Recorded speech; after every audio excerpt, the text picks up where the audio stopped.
I'm back home, baby. Can't prove it. Microphone check. So your mic 3? I think I'm 3. Yeah. And your mic 1 or I am number 1. Oh, excuse me. Ice. You guys ready? Yes, we Absolutely. are ready. I am solely ready. I'm so ready right now. Turn your ring off. I'm so ready right now. How ready are?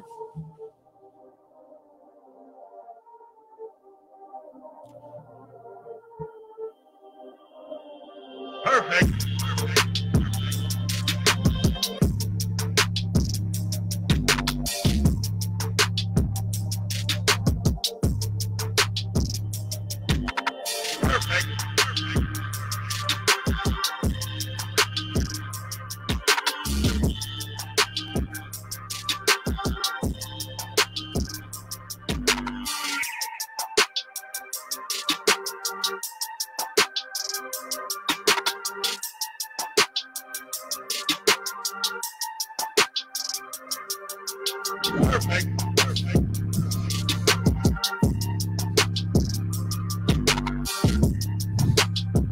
Yeah.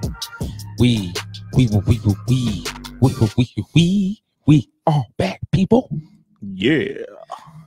I like that long intro. That was a nice little touch, Key. We are back, people, with another episode, Prime Debate with Stats. I am the great debater. I am here with my man, Prime. Yo. Stat Boy, also known as Mont, also known as Stat Guy, also known as a fool. Couldn't be here with very us much full right now. Also, we got Key behind the scenes. Key, say what's up. Hey. That's what I'm talking about. We are back, people. Can't say my line. That's my line. Oh, my fault. We are back after Dre's ass whooping from the last time we were here. There was no ass whooping, man. There was no ass whooping. Go ahead, say it. You can go ahead. You're about to make me upset again. We haven't even started the damn show. I'm sorry, it wasn't an ass whipping, it was a throttling. Welcome back. Welcome back to another episode of Prime Debate with Stats. If you don't know, we are a water cooler talk show. We pretty much talk about a little bit of everything and anything. What he's talking about is our Duke, North Carolina beef that we've been having. That was our last episode, which was about maybe 2 weeks ago. We're streaming live on Facebook Live. So say what's up. What's up? What's up? We are brought to you by Bell Crack Productions in the building. We got a new little circle table. We are the round table. Yes, we are. We are the Knights of the Round Table. We are the Knights of something. Yeah. Dark Knight. We're gonna do Bane voice now. You were only born for the night I would live. So I think this topic today where we're gonna be talking about is pretty good. We're gonna be talking about jokes and comedians and people who are funny. Yes. Key, if I'm not mistaken, you came up with this one. No, I came up with a different. This was somebody else. No, this is Lamont. Yeah. Oh, this is mine? Yeah. Mhm. Oh, yeah, then we definitely doing it then. He's not here. He's gonna be pissed. Yes. He's gonna be upset and he's like, can we do it again? Sure. Nope. In like another 4 years. We will tell him we will do it again. We're gonna wait till the next presidential election to do it. Wow. Yeah, I said 4 years. Right? Yeah, you actually got it right. I was shocked. That's why I said wow. Yeah. Boy, you getting political. Look at you. Ooh, I'm about the issues. Yeah. Look, we know what's going on in the world. We just don't choose to talk about it right now. This is your respite from reality. We are here to entertain you Yes. and make you happy and Gleeful. yeah, that's a good word. Thank you. I like that. Thank you. Fist bump that. That's a good word. Gleeful. I don't even know what to It might not even be real, but it sounded good. So since it's my topic and he's not here, we're gonna just talk about our comedians and what makes us laugh. And then we're gonna talk about some as we like to call deep cuts about comedians that probably doesn't get a lot of love. Do you know anything about comedians, Key? How are you on the comedian circuit? I would say I'm a little bit more than casual. Like I watch a lot of stand-up videos. Oh, yeah, you do? that's perfect. Okay. All right. You probably watch more than Mont then. So it's great that he's not here. Yes. Not that we don't miss Mont. Of course, we always love him. He's my left-hand man. Yeah. Somebody to talk about. Man, he's just the guy that just, wants to keep on picking on me. It's like y'all are just targets for each other. Like But I didn't know y'all was friends. I swear y'all was about to go outside to the parking lot sometime. So for those who have not seen our show on YouTube, because we are on YouTube, and have not listened to us on Spotify or iTunes, wherever you hear your podcast from. True. Good plug. Thank you. I've been practicing. People say that we look like that. Mine is my kid, and you are my brother, and that's how we look. And you're his uncle. I can see that. That is hilarious, but it's like kind of awesome at the same time. I don't know how to even put it to any words, but to me, that's just funny to me. Yes, it is. But because we are nowhere near related, but no, we're not. But then again, we kind of are though. It's the brother man. So the brothers. Any ideas of how you want to start it off, or you just want to like jump into it? Because all right, how about this? Who are you listening to now that's stand-up comedy material? It could just be like TV shows. It could be just stand-up. They could just be, YouTube people or Instagram people that you find hilarious and you watch a lot right now. I honestly, I go back. I've been listening to a lot of old stuff. Like the last thing I listened to. But the question was new. Who's the new people? Oh, you said now. You didn't say new. Well, now is new, ain't it? No, it's not. Oh, all right. I messed up. I messed up my question. Go ahead, continue. No, go ahead. No, I just figured, so go ahead and your question. The last thing I listened to was old George Carlin, John. George Carlin's like, for those who don't know, George Carlin's hilarious, dude. Yeah. What was hilarious. And it's funny because the stuff he brought up then is all relevant. It's so all relevant now. Yeah. Definitely is.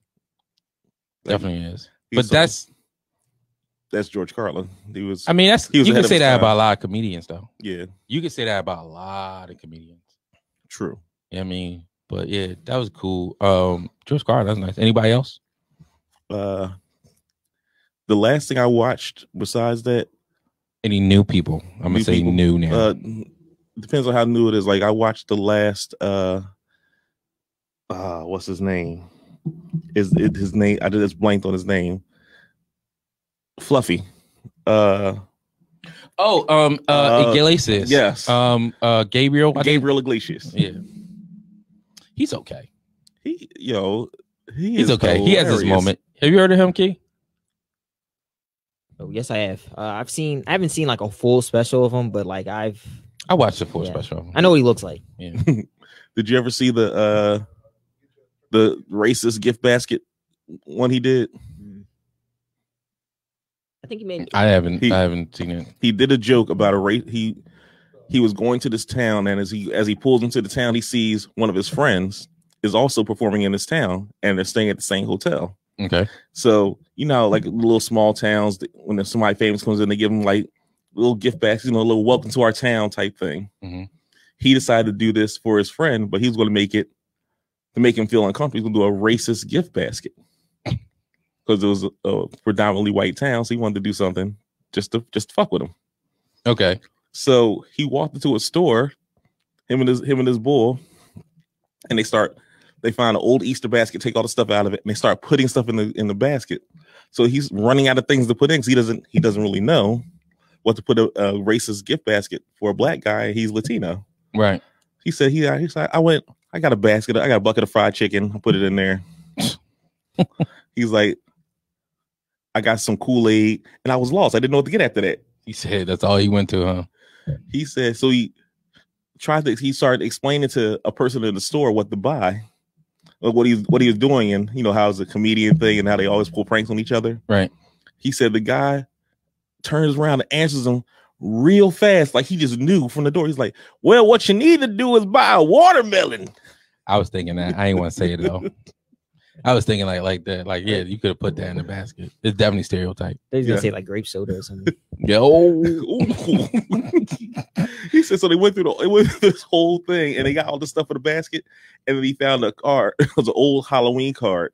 And he took the tab off the front so it didn't say Happy Halloween, one of the little spring cards. Mm-hmm. So all you saw was a ghost on the front of the card. So you would think it was a Klan member welcoming to the ball, to the joint. That's rough. And then he wrote a handwritten message on the inside, went to the hotel chick asked her about giving him the gift basket, and he said, she was fine with it until she realized with the gift basket. She's like, "Oh hell no, I'm not doing it. This is racist. This is not funny." And she was going off until he offered the money. Oh wow! Then she decided to do it. They drop it off. He goes and hides behind a corner and watches his boy come get the basket.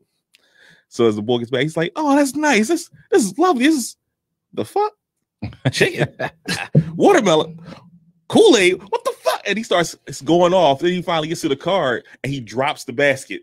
Oh wow! Because he's upset. Oh, it was a 40 in the basket too. Oh, everybody drinks 40s though. No, we don't. Everybody that's not a black thing. No, we moved on from 40s. I'm just saying. How many people do you know drink 40s still? Now, honestly, do I personally know? Yes. I don't know exactly. I know one. I think I know at least two,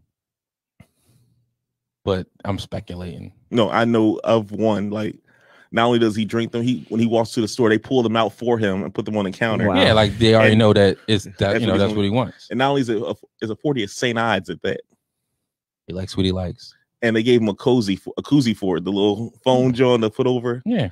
Who has koozies for 40s? I guess people who made them. That's just proper business right there. They're just doing their whole thing. This is proper business. Right, and let's just say it. I guess it is. Damn, 40s. I know a lot of people who drank 40s that wasn't, black. That's the only reason why I said that. But now, who drinks 40s? I mean, they still make them. Yeah, they still make. Who do you know anyone who drinks them? It's weird because if I want a beer and I want to get like a big bottle of beer, I don't get like a 22-ounce beer. I'll get like, if I want to I want a big bottle of beer, I get like a 32-ounce. Like that last 8 ounces, I can't do no more. It's like I'm too old. Can't do those 8 ounces, man. Like $40, that's too much, man. Just give me the 32. But I'll just go buy a 6-pack or a case. Well, I do that because usually I got maybe like $3 on me or something like that, and you get more beer bang for your buck. That's what 40s was created for. More bang for your buck. More beer bang for your buck. Yeah, I mean the type of liquor you get with the 40 is crazy. You know what I'm saying? Like you don't have to get the malt liquor. You can get the regular beer. They still serve them in 40 ounces. Do they actually sell regular beer in 40 ounces? Yeah, they do. That's why I get the 32 ounce.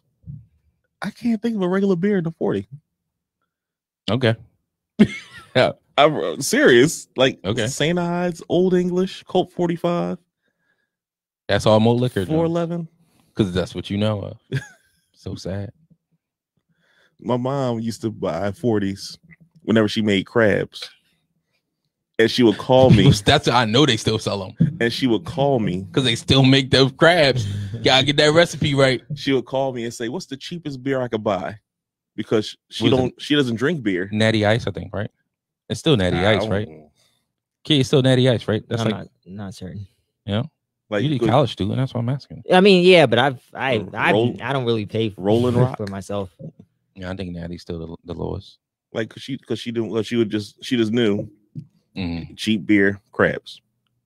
She don't since she's. It's all about the flavor. Just get the beer flavor. Let's get it. I don't even eat crabs. I don't know that. Crabs. I'm not a big crab. I think we just made Key hungry.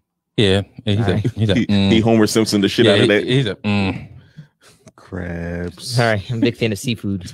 I see that. So, anybody else besides that? You gave us the joke.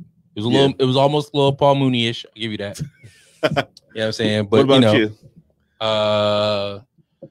I'm a huge Bill Burr fan. So that's yes. Oh, you got mine. I mean, I'm just like a huge fan of his. Yes. I mean, to me, he's second right now as far as like what's going on. And then Chappelle, of course, is number one. Of course. And then Whatchcall has one out recently too. Christopher Titus. Yeah. I didn't watch his. I haven't watched a Christopher Titus joint in a while. Wow. That's a good one. That's a good one. Yes. But I'm trying to think who did I like the last stand-up I watched is somebody up and coming I was really feeling. I like Deion Cole, man. I think he's really, really good, even though he's kind of like not new. He's just around. Yeah. There was another guy, I forget his name. He was on a TV show called, I think, like Undateable or something. He was like one of the main cast members, and He's funny as shit. I saw a stand up on Netflix is killing it with the stand up crew, and he was part of this whole group joint, and he did a stand up. He was pretty funny. There's a couple of comedians that was on that show. Yeah, I haven't seen anybody stuff like that kind of like a newcomer. I'm trying to think of a newcomer. I thought I saw somebody else's stand up. Let me see. You said Undateable, right? Yeah, I think that's the draw. It just come on NBC. It was pretty nice though. It was funny. It was Christy Elia. No, Morin. He's funny too, but he has actually a new one on there. I haven't checked out yet.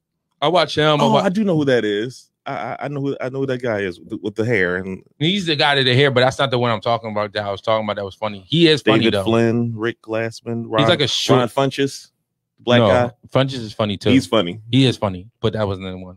Let me see phone. I didn't do the picture. I just went straight through. Oh, you went to straight through. Straight to Wiki. I think it's Brent. I think his name is Brent. Yes, Brent. Went straight to Wiki. Brent, dude. The worst thing to go to, I went to.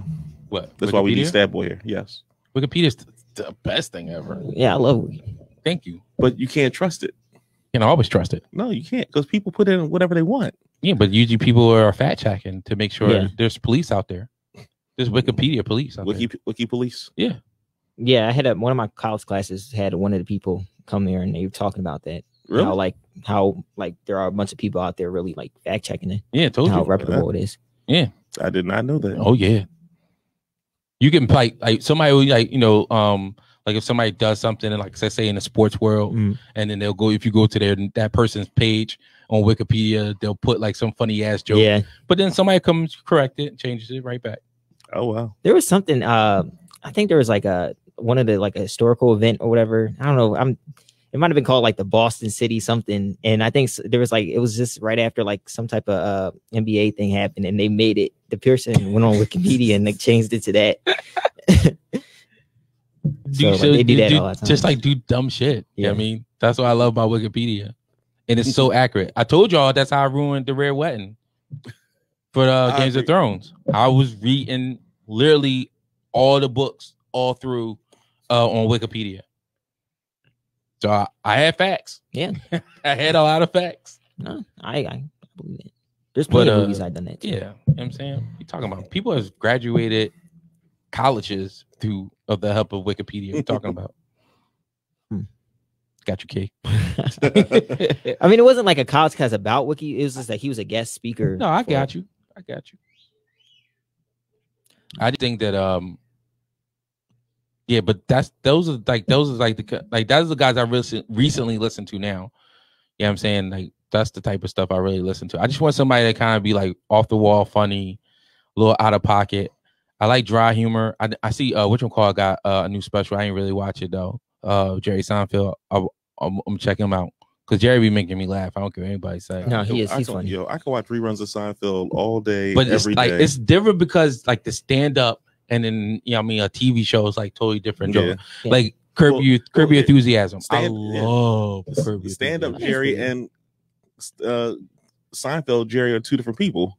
Yeah, I know, but it's not like. But this jokes is still like Seinfeld jokes. You know what I mean? Like you get it, but it's just when you see it in the TV show, it's like you got multiple people. It's not just him. You got Kramer, you got George, you got Lane. You know what I mean? So it's like you get Newman. Yeah, you got Newman, you got people. You know what I mean? So it kind of like it visualized a little bit. But when you do the jokes, they're like 9 times to 100% him and his writing, and then he goes off into his own little personal things that he's not into. Like to me, the one thing I've been watching that's like comedian is his coffee show that with comedians and coffee. Yeah, love that thing. That thing is like hilarious, yo. And then they're not really doing jokes; they're just talking, like really talking. Yeah. But it's just that they're funny ass people he be sitting around with, and then they just like take normal conversation, shooting and shit, joking, and they make it funny, and it's just to me hilarious. And it's just like little small stuff. I be trying to get people to watch it, but nobody gives a crap about it. But it's extremely popular, so it's like somebody's watching it. No, it's popular. I've seen it. I haven't watched it because I just don't. I watched like the Eddie Murphy one like 4 million times, and I watched the Chappelle one like 4 million times. I watched a lot of them like 4 million times. Yeah, I watched the reruns of them a lot. But I just like 4 million is a lot. Yeah, I know. I don't know why I kept on saying 4. I don't know. Play the lottery. Just in your head. Play the lottery, kid. Play 4. 4. Nothing else, just 4. 4, 4, 4. 4, 4, 4. I know what you mean though. What about you? What you been listening to? Besides Bill Burr, because you said Bill Burr. When you were talking about there's this one guy. He's not on my Mount Rushmore, but because I watched his stand up, but I don't really find him as like funny as he is off the cuff in like podcasts, whatever. But he's Patrice O'Neal. He's hilarious. He's hilarious. He's a little raunchy at times with his stand up, and he can sometimes hit or miss with you, but he is pretty funny. He's hilarious. Yeah. He's funny. I'm pretty sure he's definitely more hilarious in a podcast than he is. He's just like very insightful about stuff, and like, he knows how to turn everything into something funny. Yeah, that's a good one. Patrice is funny. Yeah, that was funny. Yeah. Well, yeah, it was. Past tense. Sorry. I'm just saying. You corrected me, and I was correct. I was like, all right. He's one of those people. I found him after he found out about him after he died, because I've been listening to about a bunch of his he's been a guest on this one satellite radio show that was on Opie and Anthony. Yeah, that, and I've been listening to a lot of that. It's archived on YouTube. Why does that sound familiar? I know I've heard of the show. On WI was it they used to come on opposite of Howard Stern. It was like right. Yeah. But yeah, Opie and Anthony did a whole lot of off the wall shit too. Yeah, they definitely did. But it's just like, I don't know. It's just like one of the things I want, like, do you have a real strong preference about what you want to have be as funny? And then I wanted you to answer this. Do you tend to go in with a negative thought when you hear about a female comedian being funny? I do, particularly in stand-up. I do too. I hate to admit it, but yeah. I can't say I go with a negative. I don't think they're going to be as funny. That's negative. Yeah. Well, I still think they're going to be funny. No, that's negative. And when you say you're going in thinking that they're not going to be as funny, that means that's a negative thought. Like you're hoping for a chuckle. You're hoping for a chuckle. Yeah. And give me a chuckle. Give me a chuckle. Because the topics and everything else, like what you call is hilarious. I think she's hilarious. I don't know what you call it. I'm about to say her name. Tiffany Haddish. Oh, I haven't heard her stand up. Her stand up sucks. Dude. It is. Oh, I thought you were praising the stand up. No, she's funny. She's hilarious. Oh, in her movies. She's a hilarious person. She's funny, but her jokes, boy. Woo. Yeah, I didn't know she did a stand up. When Cat Williams was cutting. Oh, that's who I heard. Yeah, that's who I heard. He was pretty. He was kind of accurate. I mean, Cat being Cat, and he's all crazy and everything with his own personal issues, but he's really, really a funny dude. He's hilarious. And he's really a good comedian, stand-up comedian.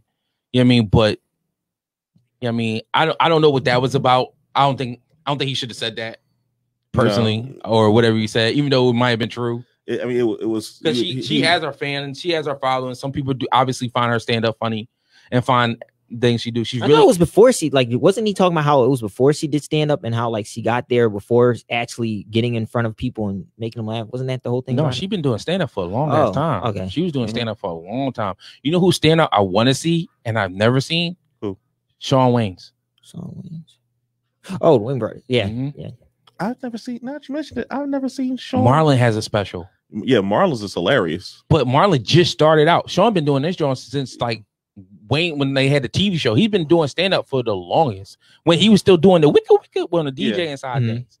Well, doesn't he write for a lot of people? Well, I mean, yeah, you could be a writer, but I'm asking. I was really asking. I know he does a lot of writing for like his like, they always work within a bubble. Yeah. You know what I mean, they don't really do too many out branching stuff that I know of. You know what I mean, but he probably got writing credit somewhere that I don't know of. Probably had to like just Google his work. You know what I mean? See what he has done. I'm pretty sure it's going to have something to do with him or his brother involved or his family. Yeah. Or his family. But I went into Marlon's and I think it was going to be that funny. And it was hilarious. Marlon, he went in when he started it because I think that was when everybody was trying to audition for the role of the Richard Pryor movie.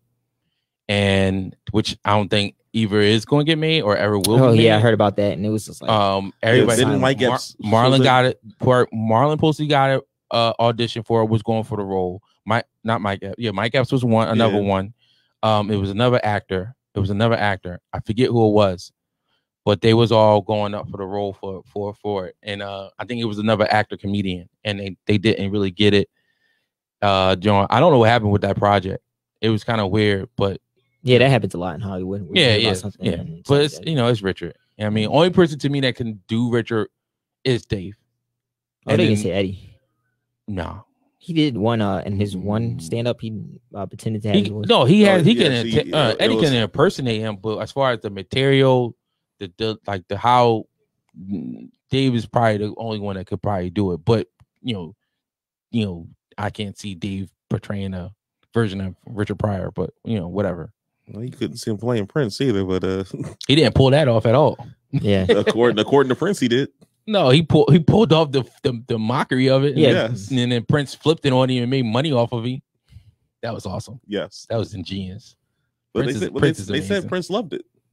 Oh yeah. I saw him on what's that show with the black boy? He does interviews on BET. It was older guy.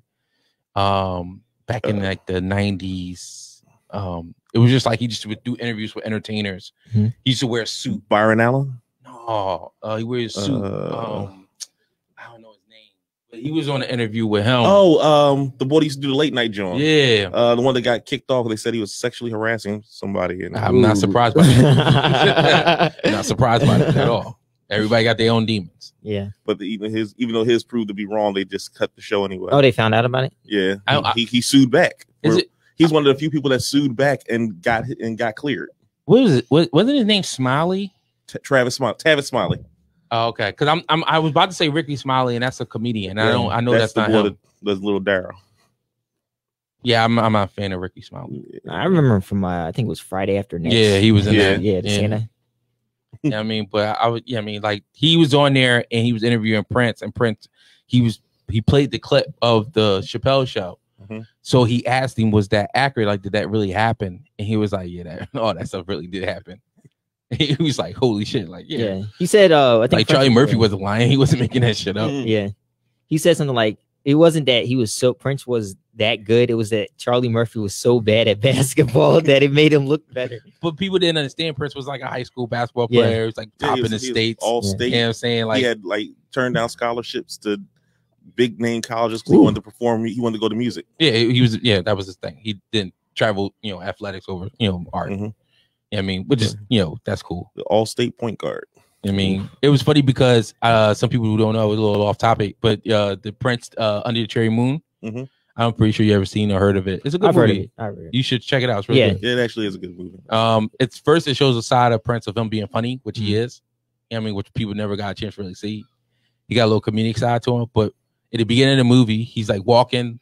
You know what I'm saying? And he takes a ball from a little kid and he starts dribbling. He has pumps on. Mm-hmm. He has pumps on. And he's like, oh no, I know he can move in those. I've seen him but he was like handling the ball like crazy. And then he's like, I was like, oh shit, like that's dope. I mean, this was in the 80s, so I'm like a kid watching this drawing. I was like, damn, that's pretty. He got like some basketball moves. Can you imagine getting crossover by somebody in pumps?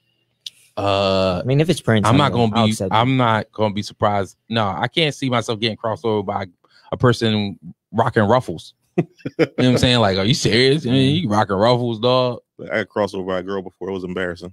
Nah, but you get crossed over by a girl who know how to play ball. My excuse though, it was Dawn Staley, and she took me straight to the rack. If she can play ball, that's different. You know what I mean? Being crossed over by a girl play basketball that's not insulting. No, but it hurt. But you get crossed over by a bro rocking some ruffles in a tight ass ice skating suit.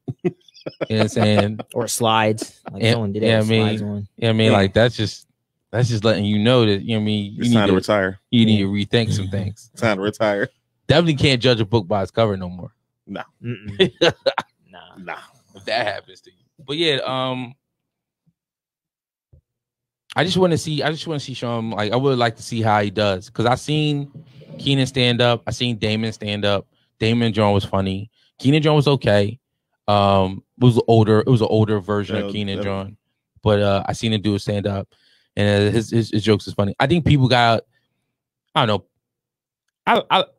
I watch everybody. I watch a little bit of everybody. I ain't gonna hold you. I watch from this person to that person and everything else. But as far as the females is concerned, I think some of them be really funny and have something, and then they just don't really do too well. And I don't know why. Like Wanda Sykes is hilarious. She every time I see her stand up, she kills it. Yeah, I mean, she just knows what she's doing up there.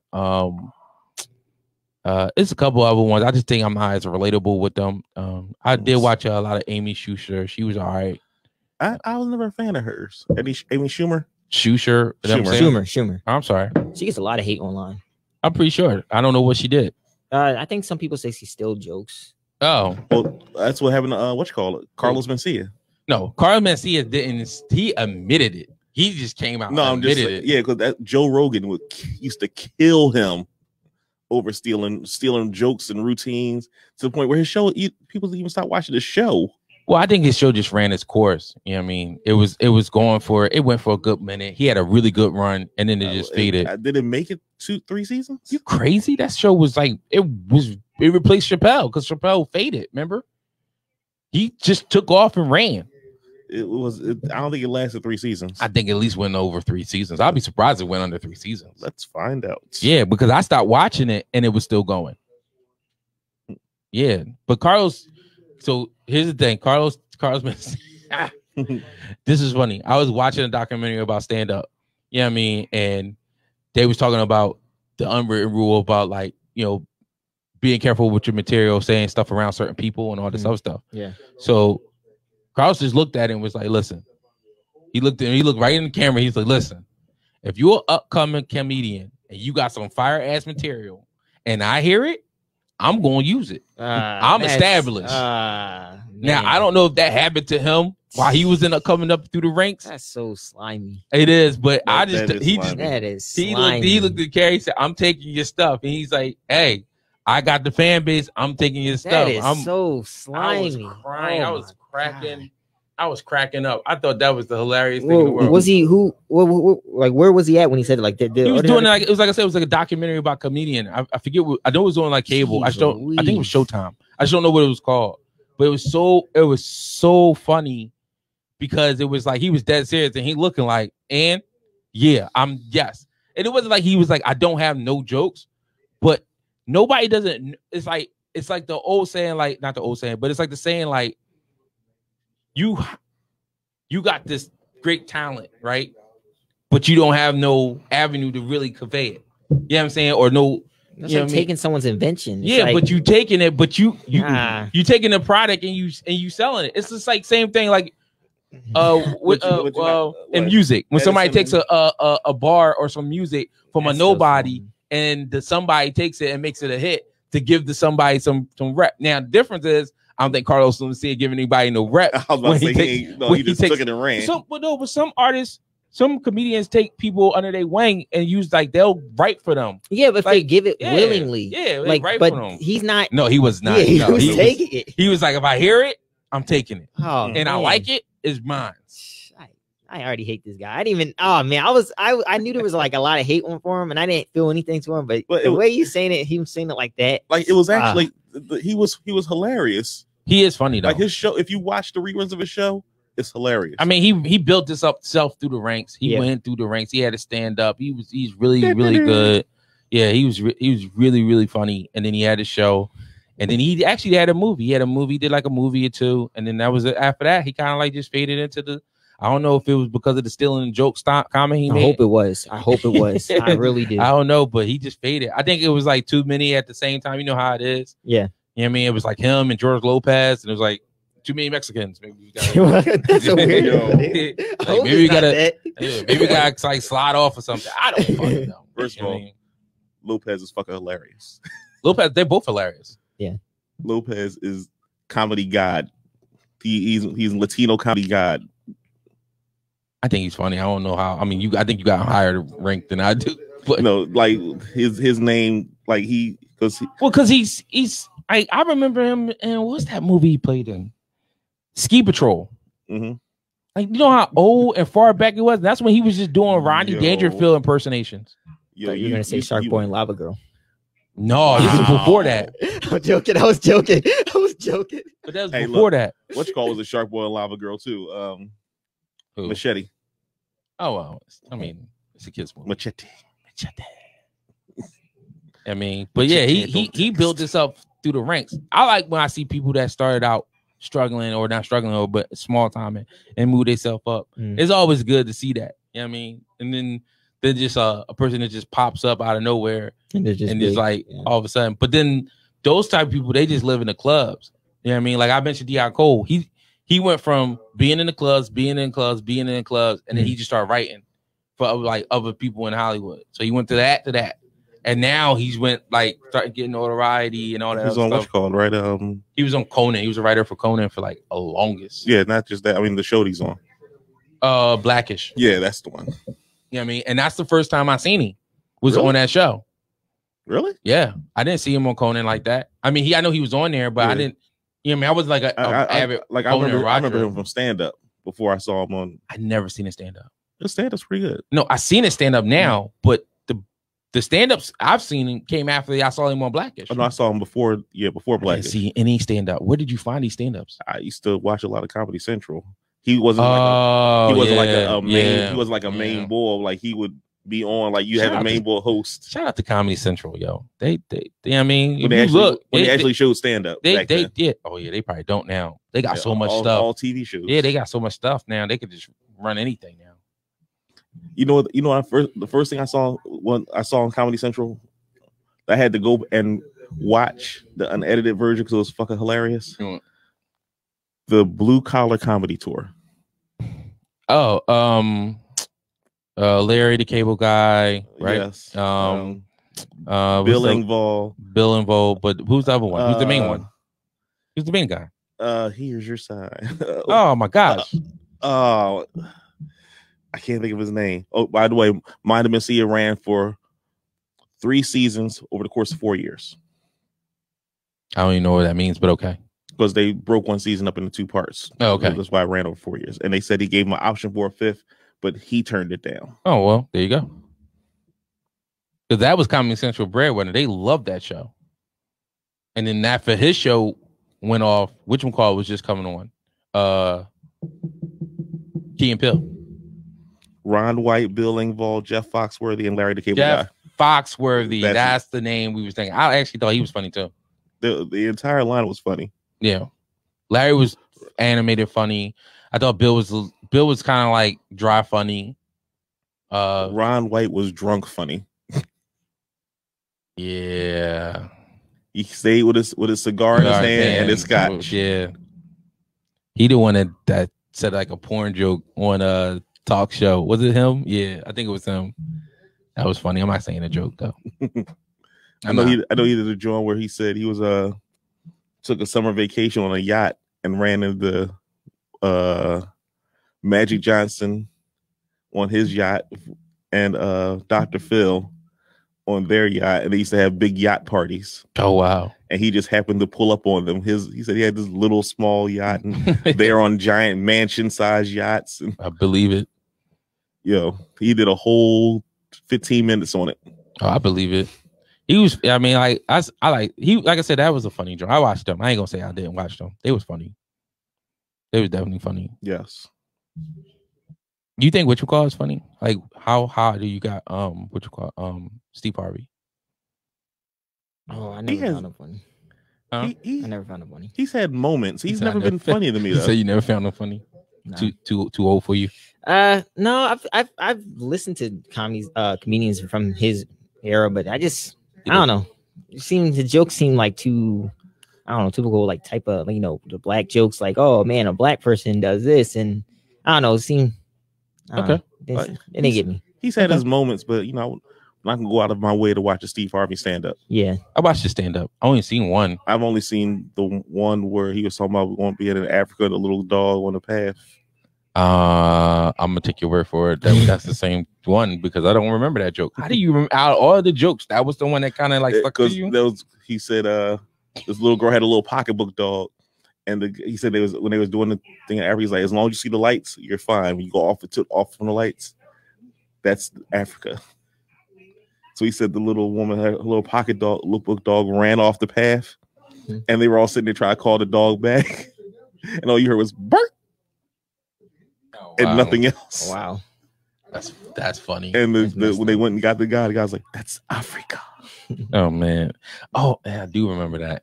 Now I remember when you ended it with the joint. I do remember that. Yeah, I find him funny. I'm not gonna say he's hilarious. I mean, I'm not gonna say he's an all-time great. I mean, he's all-time great. But and the him on Def Jam was funny. He was okay on Def Jam. He was when he did the joke about. He's a good host. That's why he has all the hosting jobs. Oh my god! Yes, he gets work. The joke about Mitch Green when him and Tyson fought each other on the street. He said Mitch Green. He said Mitch Green got so popular after getting his ass whipped. His eye did an interview, and he said his eye was on the side of his face. Talking about some Lord. Let me tell you what happened. Was that like season 3 of Def Comedy Jam? No, I don't think it was season 1. Like I didn't even know which one was on. Like that's how like crazy like Def Jam was. Like that's how I faded off of Def Jam. What? Like Haddish was on Def Jam. Ain't that crazy? The first batch or the second batch? I don't know, but she was on there because when they did the reunion, they showed her part when she came up on the show. I gotta look at that. Yeah, that's what I said. I said, damn. I said Def Jam went on for a while. Yeah, it did. Because if you made it, unless it was remember they did try to bring it back. Yeah, they did bring it back, and like I said, I mean, even still, I was watching certain people. There's another comedian. I think it's really funny. He's an up and comer. I don't know where he's at. Y'all might remember him if y'all watch Atlanta, right? The Glover show. I've seen episodes, but I don't watch it on the regular. Okay, I don't watch it. You don't watch it at all? No. We gotta have a whole conversation about that. Why don't you watch Atlanta? I just don't. It's fucking hilarious. How don't you not watch Atlanta? I really just never watched it. You mean the joint with I said his name Glover, right? Yeah.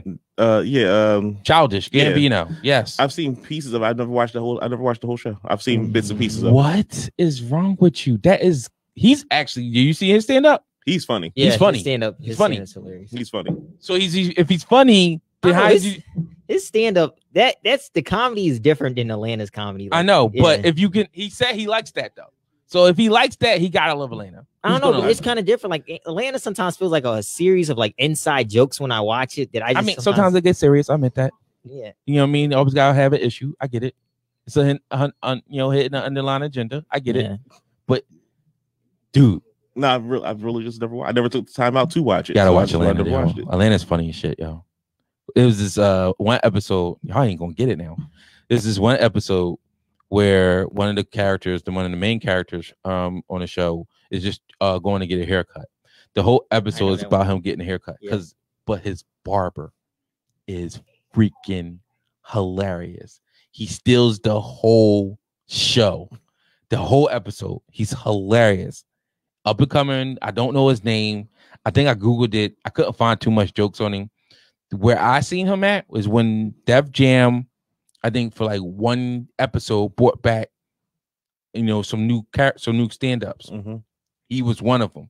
He was funny in the stand-up on Def Jam.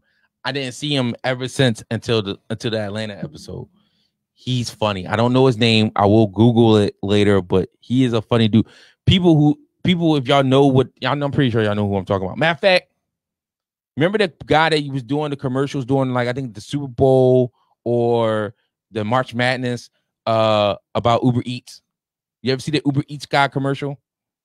I think it was Uber Eats, right? I think it's Uber Eats, right? Skinny black guy, and he's walking around like, yeah, da. I don't think I ever paid no attention. Oh my commercial, gosh, man, you're killing me, Prom. Killing me, Prom. Anyway, he's funny. He's a funny guy. I think he's really, really funny. He got like a dry humor, but he's pretty hilarious. Yeah, too bad I don't know his name. I might Google it. Well, how you gonna Google that? Pretty hilarious skinny guy that's black. Uber Eats and Super Bowl. Uber Eats Super Bowl. The Uber Eats. That might actually work. The Uber Eats part is probably going Uber Eats guy. I'm gonna say Uber Eats guy. You know who's hilarious? I don't feel gets the credit he deserves. Yeah, my guy. Yeah, him too. Eddie Griffin. What do you mean? Elaborate. I think he should be bigger than he is, but I don't think it's maybe it's this material that he speaks on that offends some people. I feel like It might be something else because I feel like other comedians speak on stuff like that. Yeah, but for some reason, like maybe he's picky with what he's offered and won't just take anything. But I've seen some horrible movies he's been in. Yeah. Like that one thing when he was a spy. What? You don't like Undercover Brother? I love Undercover Brother. His name is Randy Watkins. What other spy stuff has he been? He did some spy movie on. I swear this thing it went straight to BET. I'm gonna text it. Huh. I swear it went straight to beyond BET, but his handler was Vivica Fox. I gotta look. And he was some kind of secret agent spy type person. Who? What are you talking about? Eddie Griffin. Which movie? It was supposed to be like a quote unquote serious role. His name is Randy Watkins. Yeah, Watkins. Isn't that the guy that performed on what's the name of that show? On Give It Up for Randy Watkins. Yeah, right.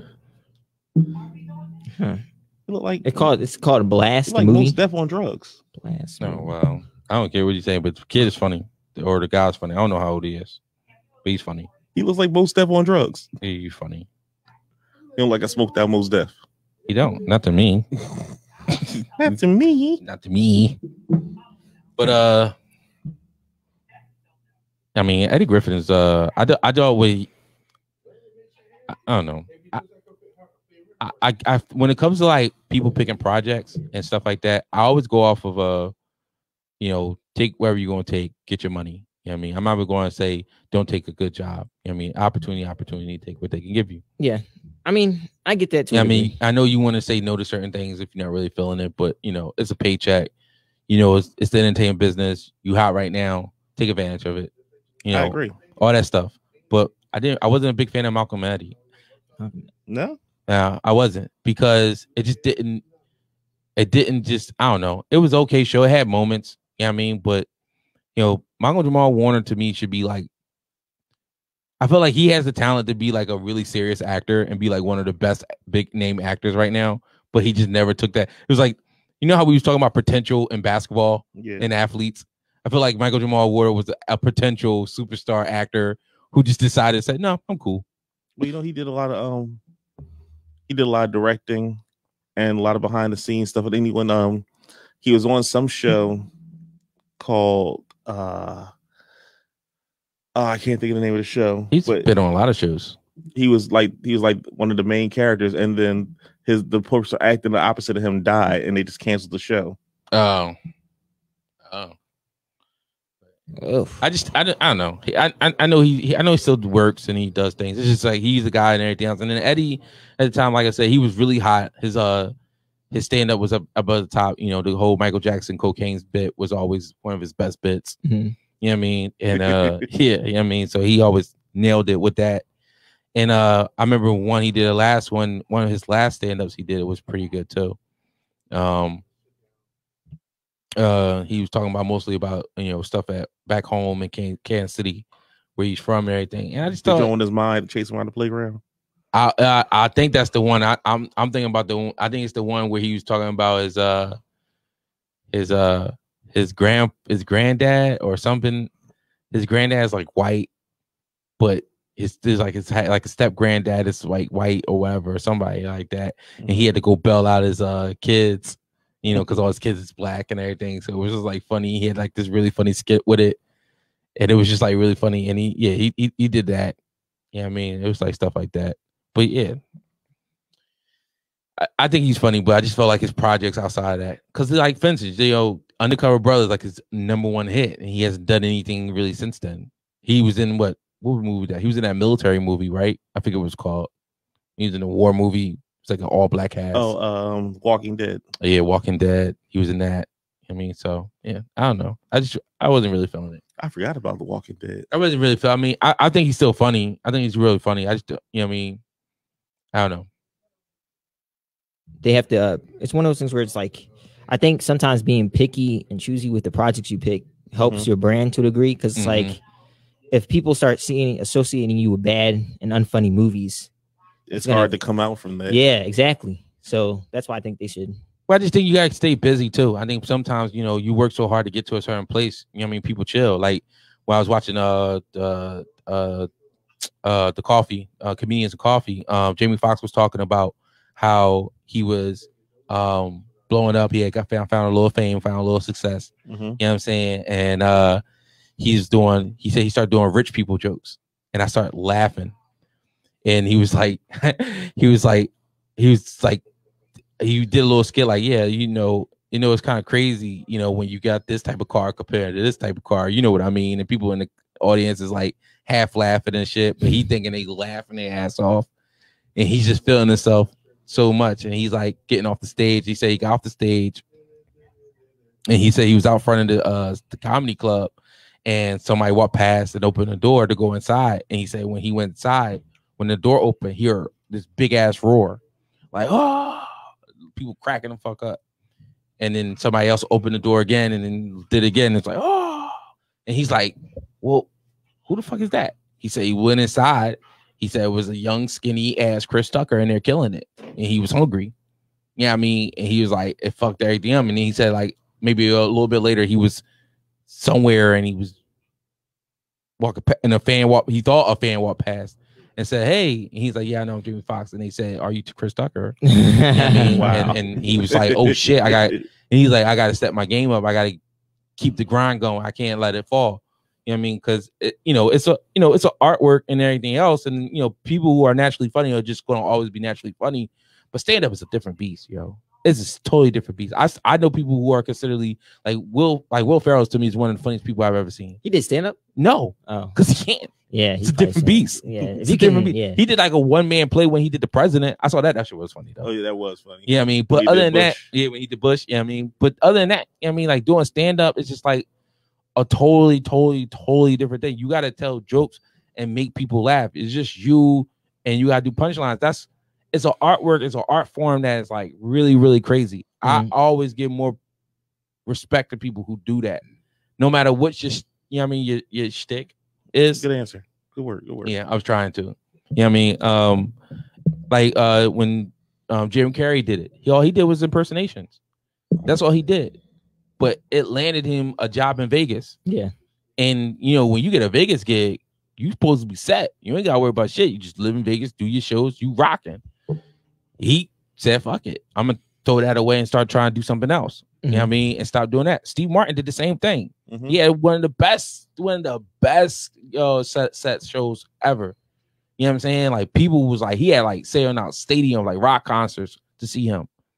He said, no, I'm done. He retired the act, put it up, start doing some other stuff. It takes balls, but at the same time, it's like it's an opportunity to express oneself to a different level. You know what I'm saying? Yeah, no, I get it. You know what I mean? Like just because you're funny doesn't mean you can do stand up. Yeah, exactly. That's why I wanted to see Sean. I'm like, hold up. First, you started out as a DJ.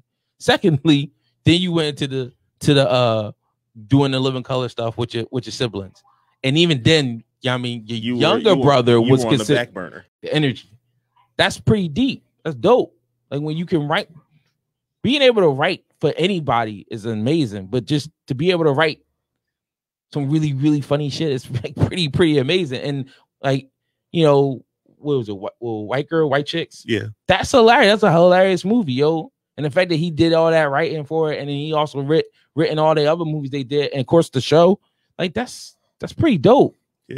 You know what I mean? So I was kind of curious, like, all right, maybe see how he does with the stand-up thing. Maybe he is a little bit more funnier than what he plays off. Because even in the scary movie stuff, he was funny. He was playing a gay character, but that was what made it funny to the point that people start believing he was really gay. Yeah. But it was just funny. It's gonna sound weird. The only I've seen, if you want to call it stand-up, when he was at when he did what you call his funeral.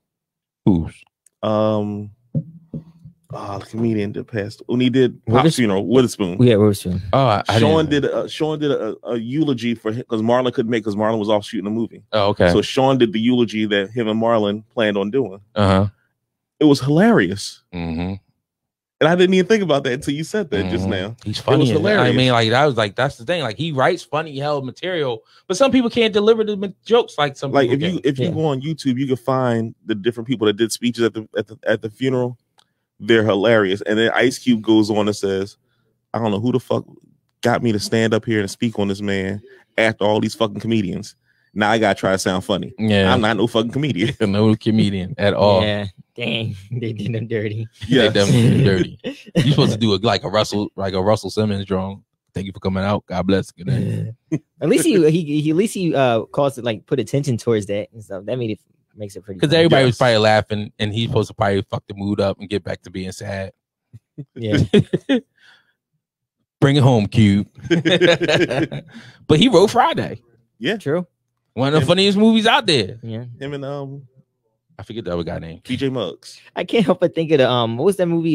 Straight Outta Compton. I can't keep remembering the scene where he was writing the script and he's just saying out loud, "You got knocked up." And he's just like, it was like this so cheesy scene.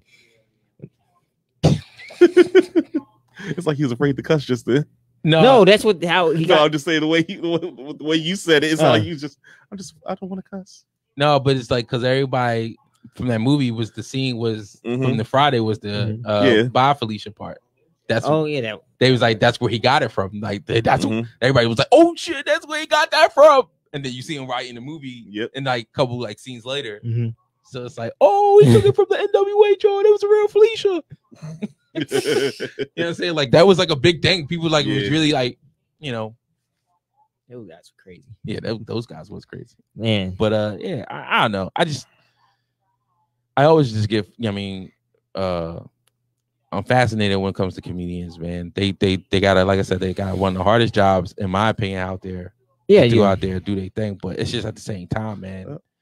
It's I actually have a comedian in my family. Oh, really? My brother-in-law is a comedian. His name's Moses Comic. He's performed internationally. He's had stuff on YouTube and he's done a lot of stuff. I think I've seen some of his stuff. I don't know if you sent me to it or whatever. Yeah. And he's done a lot of stuff, and he'll sit there and tell you writing is not easy. He's funny as shit, like to sit there and talk to him, but him to write a bit out, it's not easy. So you know, it's a special breed. Takes a special breed. And then to get up there and just start telling jokes is like crazy. Yeah, like the difference between singers, like they know people like their stuff when they they can format a song and keep it going, moving. Like there've been performers saying they don't know their songs at all until the music starts to play, and they know how to sing it all through the whole concert. They know how their song set is. But if you ask them the lyrics to one of their songs, they might not know it. Yeah, I mean, but at the same time, they put like monitors and shit up. Like I saw what you call that's Ozzy Osbourne doing like a old concert, and he got fucking teleprompters at the ground reading his lyrics. I just want to know who's helping Ozzy read it, because have you heard Ozzy talk? But they say when the music comes on, he's a different animal. No, but he's singing it. It's just lyrics. He's just singing his lyrics because he don't, may not know them all or remember them. Like they say when the music comes on, Ozzy's a whole different animal. I've never seen him perform, but just to hear him talk, I don't remember. Sarah. No, when he's singing, he's not. He sounds clear. That's what I was saying. They say when the music comes on, he's a different animal. Yeah, because he sounds clear. Yeah, because he's singing. He's using the vocals. He's using his speaker voice. He's not using the vocals when he's talking. I don't know. He's projecting. I don't fucking know. Okay. Some comedians we didn't bring up were Louis C.K. He was one. He's a good one. Louis took a hit. In the joint, but other than that, he's definitely one of the funny guys out there. What y'all think about Kevin? We from Philly. We gotta talk about Kevin. Yeah, absolutely. He's gonna be the next guy. That's automatic. I mean, he's already the most successful comedian ever. He did stadium. Yeah. I mean, he didn't do an arena. He did a stadium. I mean, so I don't know. What do you think? What do you take on Kev? I love to stand up. Yeah, I do too. You think he's falling off? Because a lot of people feel like he's falling off. I don't think he's fell off. I don't think he fell. I think the last stand up I saw, I was crying. I don't think he fell off, but a lot of people have like. I guess I'm not gonna say fell off. I think they just had too much Kevin at once. Like, too much of a good thing, and it's just not as funny to you after a while. I don't know. That's not me personally. This is what I heard a couple people say. I'm gonna take it because because we are here in Philly and we do local things with him. I just think people just liked him when he was just coming up, and I just don't think they found him really funny. I don't think they really found him funny. I think they supported him a lot because he is from Philly and he is funny-ish to them. And it was like, oh, I'm gonna support this guy and everything else. I mean, like, do you find him not funny? I find him hilarious. Oh, hilarious. All right. But people be bringing up like his first couple stand-ups and like the Paper Soldier movie and like Soul Plane. I think it's Paper Soldiers, right? With him and Beanie Siegel. Yeah. I mean, stuff like that, and like those are funny and everything else. But you know, like I remember like when his little brief moment in like 40-year-old version, like that scene was hilarious. I was cracking the hell up. Don't be my Negro. Be my nigga. You know what I'm saying? When he did like this and all that stuff, like like he was just like to me, it was funny. Aim high, Willis. Aim high. You know what I mean? But you know, I don't know. And his movies are hit or miss, but it's movies. You know what I mean? He's hit or miss on movies. That's a lot of people are hit or miss on movies. So, yeah. You know. I mean, I think only person that's not a hit or miss on movies is Eddie Murphy. I think Eddie's nailed almost every movie he's made. I was actually say he's probably like I don't want to say the worst, but it's like Eddie. I'm just saying, all right. So from the beginning of his career, yeah, but 48 Hours nailed it. Beginning of his career, 48 Hours nailed it. Beginning of his career. What was the other movie he did? Beverly Hills Cop. No, he was in another one when he was like a military person. It was like a real small role.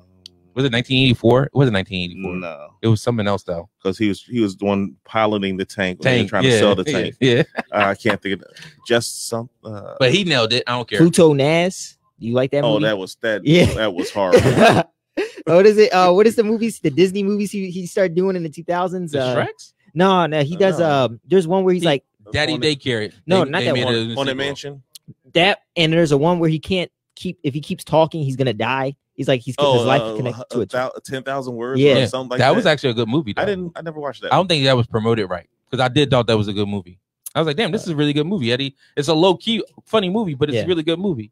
And then I think because the sequel, I think the reason why the movie sucked, Beverly Hills Cop 3 sucked. Yeah, that. Aquel. No, Beverly Hills Cop 3 was all right. Does it 48 Hours have a sequel? 72 or something? Another 48 hours. Oh, another 48 hours. Yes. That one wasn't that. If I had to throw about his bombs, one of his bombs is like Vampire in Brooklyn. That's a bomb. Oh yeah, that one. The Pluto Nash John, kind of a bomb. The 1,000 Words was pretty good, but the reason why the movie sucked is because the star is not talking. Yeah, and they was like, hold up, we need Eddie to talk. So it was like 1,000 Words should have been done either by like Jim Carrey or should have been done like early in Eddie's career when Eddie could have was like more really, animated. Yeah, I don't think they was really banking on that, but I'm pretty sure they still grow some money. Oh yeah, I mean they made money. He makes money at the offices. What is the other one he made? At the offices. What was like the Monk, the Chosen Child, or the Golden Child? Golden Child. How you feel about that one? It's I don't know how well it did. You have to Google. I had to Google it to see how well it did. But at the same time, that's a classic. Yes, that is a hilariously classic movie. I mean, that's not a dud at all. I thought did okay. I don't know if it did at the box office, but Harlem Nights was like that was his first direct. Norbit. Right. Did y'all like Norbit? Yes. Trading Places. Trading Places, hilarious. Best Defense. That was the name of that movie. Best Defense. Good looking it up. Thank you. I got my phone here and I've been using it. I'm just so Golden used to Child, Beverly Hills Cop. Meet Dave. Coming to America. Meet Dave was funny. Oh, y'all like that? All right. I didn't like that one. It wasn't great, but I mean, like, it wasn't like. I mean, I'll admit that. Well, he started making more movies for family. Yeah, as he got older. Distinguished Gentleman wasn't that good. You crazy? That movie was funny. You crazy? Oh my gosh, yo! But like I said, Beverly Hills Cop 3, not that funny. I Spy. It was all right. I liked I Spy. It was okay. It wasn't funny. It was all right. Entertaining. It was a good movie. Okay. Vampire in Brooklyn, Lady Professor, Metro. Bowfinger was good too. I love Bowfinger. I use that meme all the time. That is one of his best characters I've ever seen him do. Holy Man. What was that? Holy Man was okay too. It was weird, but it was okay. That's the one where he was selling stuff online or something. No, Oh yeah, that's when they wanted him to sell stuff online. He was like this mysterious prophet. Yeah. Wow, these are some movies I never even. I don't even know. I bet you they're good though. Shrek, Doolittle 2. Boomerang. Do y'all like that? Yes. Classic. They made it to a TV show. Showtime. Oh, I didn't know that. And it continued to do it with the whole the characters. They're like his offsprings. Wow. like their offspring. So they are. It is a continuation for the movie. I never watched the show. So the boy that's in the show. First of all, it's on BET. So 9 times out of 10, I'm not gonna watch it. Respect. I don't like BET that much anymore. But the boy is Robin Gibbons' son, and the girl is Halle Berry and Eddie Murphy's daughter. Wow. Yep. And then you see, I don't know if it's Martin Lawrence, which we haven't talked about, or if it's David Alan Grier, daughter is also in the show too. I just don't know which one it is. It's one of those guys though. Their daughter is also in it. I'm gonna say it's probably Martin's because the daughter is still in college, so she's kind of younger than with the other kids are. The other kids are like mid to early 20s. How old are you, kid? 21, 22? 22. Yeah, so they're around key. Oh wow! I think I've seen clips of them advertising it. I didn't even know this was. It's definitely 2020. Wow, they're so young. It's definitely 2020. Wow, it's 2020 issues you could relate to a lot more than I could. I'm gonna tell you that much right now. I was drifting. I was like, oh my goodness. I was like, oh my goodness. They definitely went to a lot of like, okay, all right, word. All right now. Wow. Tower Heist. He didn't really have a big part in that though. It was okay. It was an ensemble class. Yeah. You know what I mean? But it was cool. 1,000 Words. They did a TV movie, Beverly Hills Cop. If Martin Lawrence didn't have the Martin Lawrence show, is Martin Lawrence one of the best stand-up people? I'm asking you. Okay. Sorry, I can't believe they have a show for that. Check it out. I think season 2 should be coming up soon. It was like 20 years later. Oh yeah. Wow. I know. And Halle Berry's the executive producer. Wow. That's more. I wonder if she's ever going to show up on there. I was hoping they referenced the mom and referenced them like so. All right, so I'm gonna give you the premise real quick. Shit on that one. Yeah. I was hoping. You was loud as shit just then.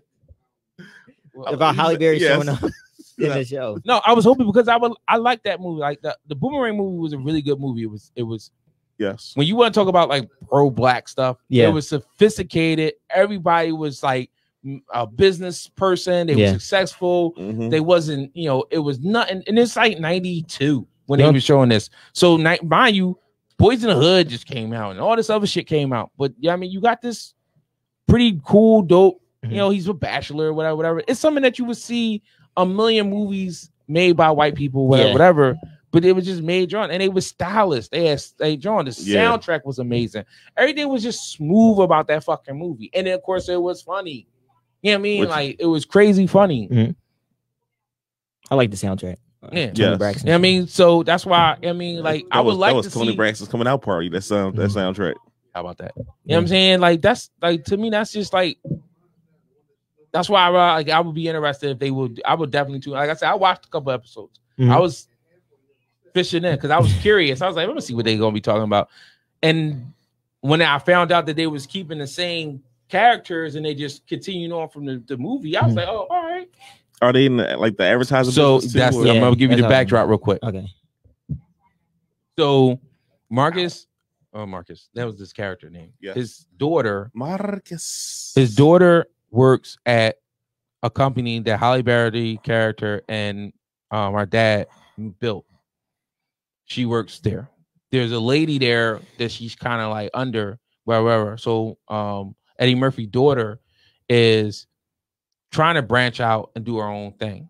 You know what I mean? Because she's tired of what was ever going on at her parents' company. I think it's her father's company, but her mom's like, because she was the artist in the movie. Mm-hmm. So she does like stuff, part of that aspect, but it's their company. Whatchamacallit is Robin Gibbons' son is a guy who just works there, and he's kind of obsessed with wanting to be the next big thing. He wants to be the next Eddie Murphy character. You know what I mean? He's working to be that. So he works at the company too. He's talented, but he wants to so on and so forth. But he kind of living in his mom's shadow a little bit because remember that's what she did too. So he kind of like trying to branch away from her, trying to lean away from her. So he's trying to like be under Eddie Murphy wing, whatever. So the underlying thing is that they both work there. They both know about each other. and they've known each other since they was kids, yada yada yada. And that's kind of like the joint, and then you got the best friends and everything, and they play in the part. And that's pretty much kind of like how it plays out. Does anybody show up from the movie at all? No. I didn't make it that far through the season. I think it was a couple episodes. It was a long a season, if I'm not mistaken. But I would say probably not. I ain't seen nobody from that. Is Chris Rock still in the mailroom? Oh, that would be hilarious. But that's what I'm saying. Like, it'd be dope. That's why I was pissed when it was on BET. I said, y'all gonna continue from the movie and you're gonna keep it on BET. Nobody coming on this damn show. Like, nobody. I don't care who Halle Berry is. It's like, Halle Berry would probably say, yeah, green light it. Give me my check. Yeah, sounds about right. Yeah. You know what I mean? Like, they ain't going like nothing like that. Like, she was supposed to even get a phone call from her dad once. And, you know what I mean? Of course, she picks it up to the phone and she doesn't, you know what I mean? You can't hear it. And then she talks to him on the phone. It's like, bullshit. Yeah. Like, Eddie's at home. He could do a voice in. You know what I'm saying? Like, come on. They cut Eddie the right check. Yeah. You know, Eddie need that paper. He needs a new island. No, Eddie always got kids. He just had enough. Oh, yeah. Oh, he did? Yeah, he did. Yeah, isn't Scary Spice's kid his? Yeah. That's he's it's a picture of all his kids. He got like 8. He got like maybe 9 now. I don't know. His youngest one, he has 2. Like, he got like because Scary Spice's kid is young. So. No, she older now. That's how long ago it's been. I'm gonna pull it up. There's a picture of all his kids. His youngest one is like maybe 1 or 2. Wow. Oh, damn. Yeah. Very fertile. Hey. Party all the time. Party all the time. Yeah. Well, I mean, when you were like the biggest like black man in the 80s in terms of showbiz, you get a lot of, trim. You said trim. That's funny. Try to be young, try to be old, but young at the same time. So who you got for your Mount Rushmore? Because I know we've been in here for a minute. How long we been? How long we been rolling? We're at 1 hour and 11 minutes. All right. Yeah, we can do our joint. I be thinking. No, I mean, we all be doing our thing. Where's the images at? I'm gonna just try. Oh, here it is. The one time he uses his phone, folks. No, it's not the one time. Shut up. I'm trying. Working on his Twitter finger skills. I mean, my phone is always doing the other job. Doing the other part of the show. I didn't want to say the other job. It sounded wrong. It sounded wrong. That was my Lamont moment. All right, here they go. Count them. That's all of them. See if you can find Scary Spice daughter. It was like, where's Waldo? Yeah, like, pretty much. Because they all look alike, yo. They do. Yeah. 1, 2, 3, 4, 5, 6. Whoa. Where the Caucasian woman coming at? That's his youngest mom. Oh, wow. Oh, no, I see. That's the baby there. Oh, yeah. Damn. I told you. A baby. I told you. Might be a year old now. Maybe 2. All 10 of his children. Yep. And that's the baby mom. Yeah. It is the baby mom. No, I just said that's the baby mom. I made a mistake counting her. That's why I said, that's the baby mom. And I looked closer. I was like, oh, yeah, I remember. I recognize her. Wow. Yeah. Did you find Scary Spice? That's got to be the one he's holding right there. Well, the one next to the one he's holding with the hair. Nope. You wrong. Damn, boy, you messed up. Oh, see, not in the picture. So you said this one? You better be like, or this one? That one. This one or this one? Yeah. No, it's this one right here. Really? Yep. The one that's by his mom. Oh, wow. Yeah. She looks like a combination of Eddie and her mom. Oh, I thought you were gonna be like, trick question. He doesn't acknowledge the kid, so she's not in the picture. No, she wasn't at one point. And then I mean, that's what makes this picture so dope, because he got them all in one drawing. And then when he was on Comedian Coffee, he was like pissed because everybody left. They left the house. Oh, after the picture? No, they left. Like his kids would live with him, but they all got older. They start moving out and doing anything. But then I think someone will start coming back. So he got excited. He's like, thank God. he said, I love my kids being around me. Now we get older. He's like John's, but he got that little baby. Yeah. Yeah, man. She's gonna be like, well, when he sees older. And then of course the mom, she's still hot. You know what I mean? And whatever. Like with the ex-wife, I should say. Oh, the ex who? The one, the mom, their mom. I mean, I think all the kids. Oh, you're talking about that? How many BMs he got? He got 3, right? I believe it's 3. He got 3 BMs. I think I know who you're talking about. The woman, the one that used to mess with Strahan. Yeah, she messes with a lot of guys, celebrity guys. I mean, that's after she started messing with Eddie. Yeah, that's how it goes though. Once you mess with a celebrity once, you gotta keep going. No, I mean like she lifestyle of your circle. She tough, yo. Yeah, she looks good. She tough. Her daughter tough too. I mean, all his daughters is tough.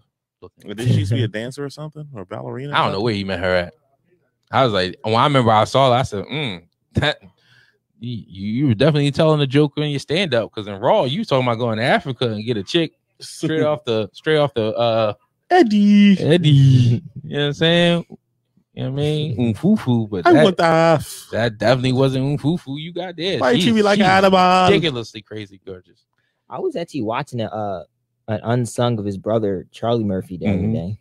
I was talking about his comedy career and how like one of the things that got his foot into the door was having the last name of Murphy, and you know, yeah, it definitely helped him. Yeah, but I don't know if it was. I don't know if he said it or somebody said it for him, but in like another interview or something. But he said that he gave up early on trying to be a comedian because he just wanted to protect his brother. So he just went into being there for Eddie. That's where he was just always. That's where the Hollywood Stories came from the Chappelle Show, because he was just always around. You know. Yeah, he was a bodyguard early on. He just wanted to protect because he did the military thing. And then he came out and he was always funny, but he just wanted to, like, I'm not going to try to venture out and do my thing. And then every once in a blue moon, he started doing his thing. That's when like the CB4 and all that other stuff started showing up. Speaking of which, Neil from the Chappelle Show, hilarious. The one that helped create the Chappelle Show and Roll Half Baked with Dave Chappelle. Who was it? What was the character on? Is there any like skit? Yeah. No, he doesn't do any. Oh, characters. He doesn't. Oh, he just writes. He just writes. And he does stand up. He's freaking hilarious. He has probably the best joke about how they did they came up with the Prince thing, the whole stories with Charlie Murphy. He said somebody was sitting down in the cafeteria talking, and I think it was like lunchtime or whatever. And somebody mentioned Rick James. I don't know how or whatever. And he said, Charlie Murphy was walking past. He said, "Fuck Rick James." And everybody was just like, "Please sit down. Tell us the story." Like, who says that out about first? Why are y'all talking about Rick James, or how did Rick James pop up? But then, like, after that, how do you get to the point that you be like, "Fuck Rick James"?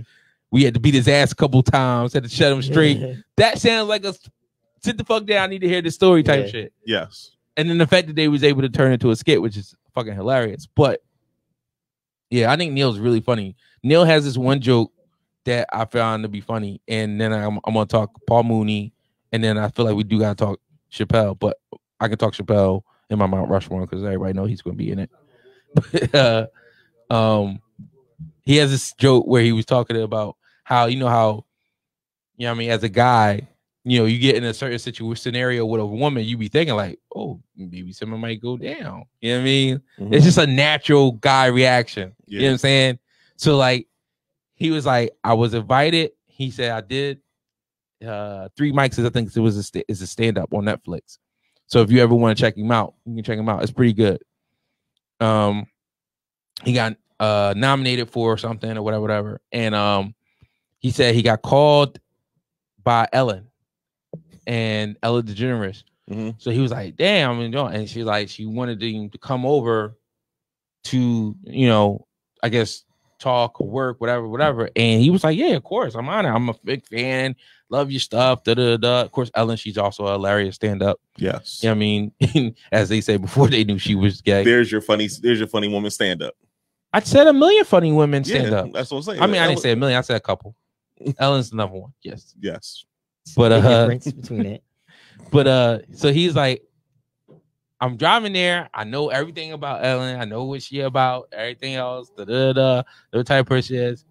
So he's like, she gets there. He gets there, and she opens the door, and she just like opens the door and be like, "Come on in." And he just says, for a brief second, he thought like, "Oh, maybe we might something might go down here." And it was just a natural reaction. Now we all know Ellen's a straight into girls, not into lesbian, whatever you want to call it. And it's just funny that his natural reaction was like, Yeah, maybe. Maybe. Like maybe. You know what I'm saying? Like maybe. You know what I mean? And it's just like it was so funny to me. It was like the last joke he said in his stand-up, or one of the last jokes he said in his stand-up. But it was just so funny to me because I just thought that is like I think like that all the fucking time. Yeah. Like if I'm around somebody and then like something like, I'm like, are you trying like is that? Yeah, are you like really? Like, yeah. Is this a subtle hint? Are you trying to tell me something gonna happen? You know what I'm saying? Like we are, maybe. I guess he's like, I mean, she lives like on this big ass probably house property. It's like, okay.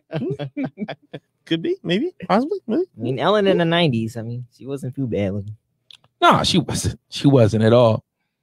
That's when she was. That's what mullet Ellen. She didn't have a mullet. Oh, she did. I remember the Bob Ellen. Yeah, I was like, I need long hair. She had a mullet. I don't know what I'm saying. No, she did have the mullet though. I do remember that. Damn. Sorry, did I ruin it for you? No, this is hairstyles, man. That's just the era of the hairstyles. Well, mullets ruined it for me. You ruined it for me. You need to see it first. See it first and then judge. I just imagining a mullet. And you gotta see it. Google the picture and then see it, and then think of mullet. It's not gonna. You know what really makes me crazy? I just want to see her like once in not a pantsuit. Was the Ellen in a dress? Yeah, like a dress or something like that. Not now, but then. That would be weird. Then? No, I'm just. Then no, because I can't see Ellen then. I think I've seen like some Ellen like now. You know how people do headshots. I've seen her headshots where she had like more of a feminine look. Mm-hmm.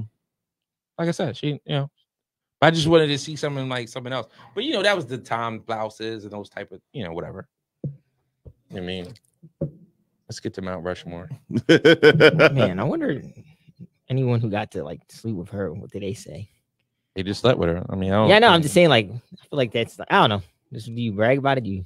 No, I don't think you brag about it. I think it's just weird because she's like so famous and she's like the most famous. She's like one of the most famous gay people. I would say she is. You can just say she is. I won't say she is. I really? think somebody's.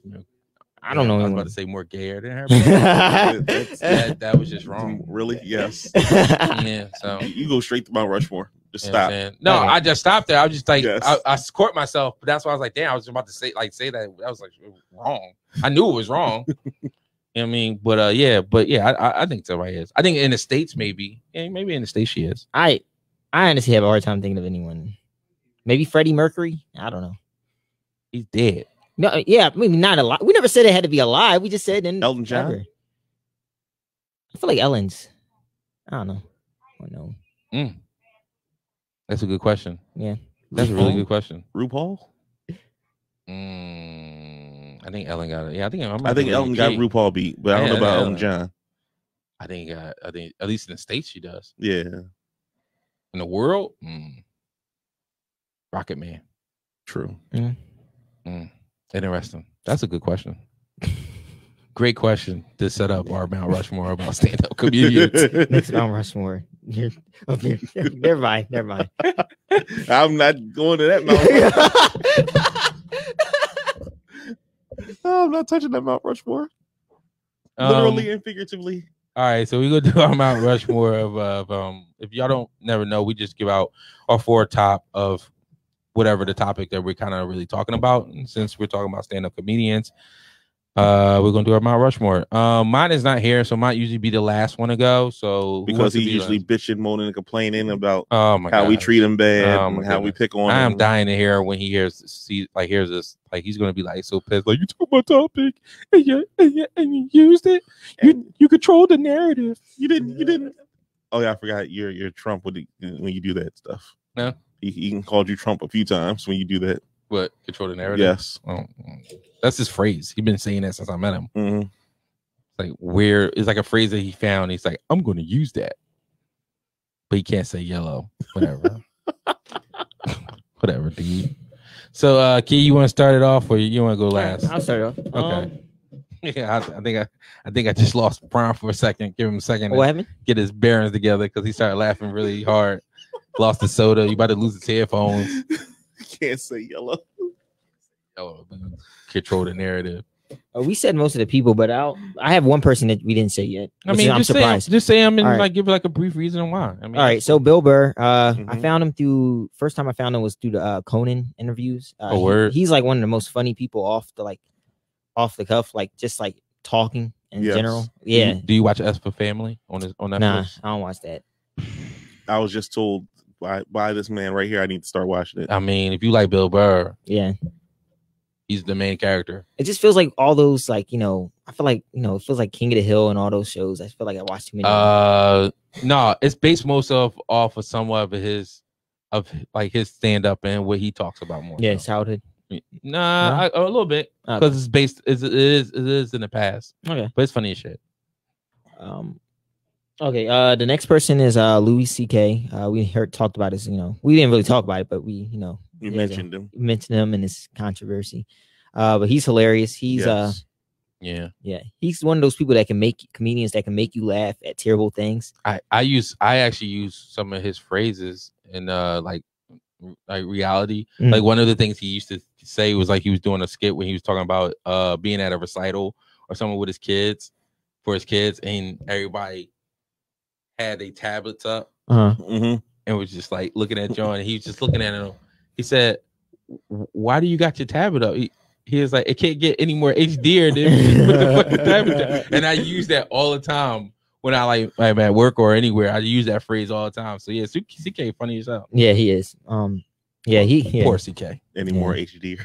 He's always gonna get work, I think, because he's just such a funny he's a good writer too. Yeah. When you can write, you always gonna find work. Yeah. I mean, Kramer came back. Everybody can come back. Oh, I didn't even know he came back, but I don't pay much attention to him. The next person is, Kevin Hart. He's on mine. I think he's hilarious. I think all his stand-up are funny. Not a big fan of his movies, but what do you think is his favorite movie? I mean, his best movie. His favorite movie? I mean, his best movie. Jungle. What is it? Jumanji. I think. You really think that's his best movie? It's mine. Which one? The first one or the second one? I didn't watch the second. Just the first one. The second one's actually pretty good. Yeah. I just haven't. Believe it or not, it was actually pretty good. I think he does a better job on the second one than he does in the first one. That makes me want to watch it even more. Because he has to be, who he has to play. So it's like funny.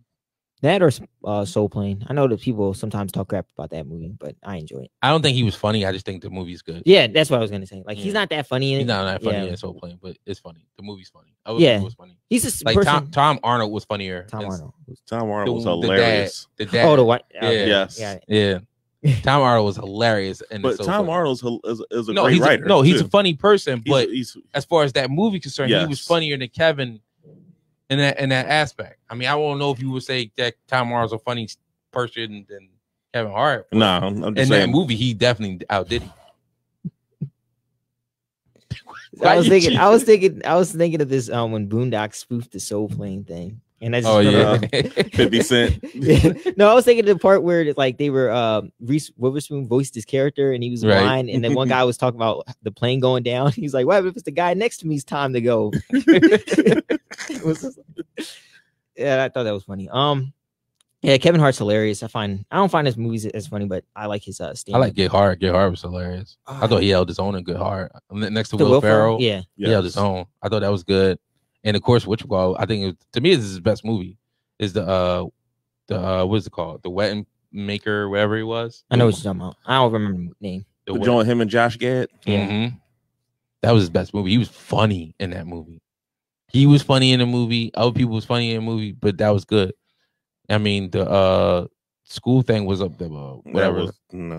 Just when he was with Tiffany Haddish. Yeah, I remember. Night School. I mean, but yeah, he was funny in that. They gave his serious role movie. They could give him hell for it. No, they did. It wasn't his fault though. Bill Burr did a skit on his last special. The boy who played the paraplegic, got court hell. Brian, yes, court hell because people was mad because he wasn't really a paraplegic. Wait, tell me. Do you remember enough of the joke? What was it? No, I mean the Bill Burr joke. That's what he said. I mean, you know how Bill Burr talks. Yeah, wait. It wasn't really a joke. He was just like he could move his legs or something. He's like, how the fuck you gonna get mad because he's acting? You know what I'm saying? They got mad at the actor because he wasn't a real paraplegic. Oh, that is the dumbest thing in the world. And Bill Burr brought it up in his last stand-up. All stand-ups was on Netflix. I mean, I kind of get it. Maybe they're saying like because like no, they want people to get more work. Maybe there's a paraplegic. Then that's. I mean, there's probably one. That's what Bill Burr just said. It was so. Watch it.